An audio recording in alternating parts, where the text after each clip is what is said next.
welcome back to In the Bible. One thing that is a great mystery to Christians is the parable of the prodigal son. One of the misconceptions that I've run into in the past during Bible study and or just hearing a sermon on this is the concept of, well, let's just read it. Luke 15:20 says, "And he arose and came to his father, but when he was still a great way off, his father saw him and had compassion, and ran and fell on his neck and kissed him." Okay, so what I've heard about this is that the father ran with his compassion and he was running so hard in his sandals that he tripped and fell on his own neck. Now, that would seem very silly, and it's in some ways humorous. And some would indicate that he was so filled with compassion that he didn't look where he was going and just bam, right on his neck. I would like to say and clarify that if I could just with one other verse.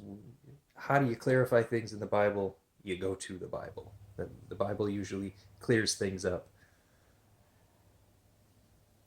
In Acts 20:22 through 23, Paul is going into Jerusalem with the expectation to go into Jerusalem, bound in some ways by the Holy Spirit, and the Holy Spirit is testifying in every city, saying that chains and tribulations await Paul by going into Jerusalem.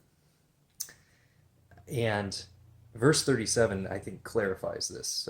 This whole passage in Luke 15:20, Acts 20 verse 37 will clarify that in Luke.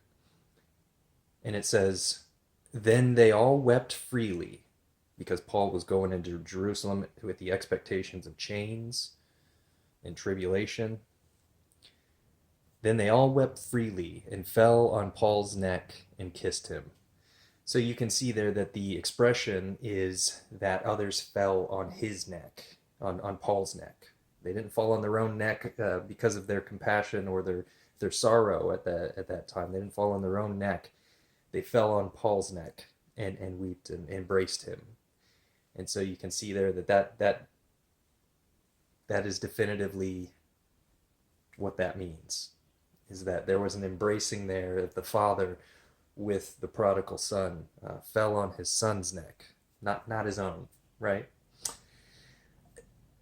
The Greek testifies of the same thing. It actually uses the word neck. In Luke 15:20, you see that the Greek says, "Dramon ep ison epi ton tracheon."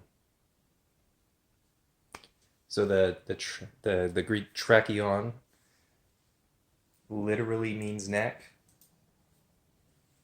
And then in Acts 20 verse 37, the Greek is ep isontes epi ton tracheon. Again, the tracheon there is neck. It means neck. The reason I point that out is because newer translations and versions will exclude that and just count it as compassion and exclude the neck part of that, which is a strange concept, I know, for some, but I believe that this clears that up definitively. The father fell on the son's neck and embraced him and kissed him. Okay. You take care and stay in the Bible.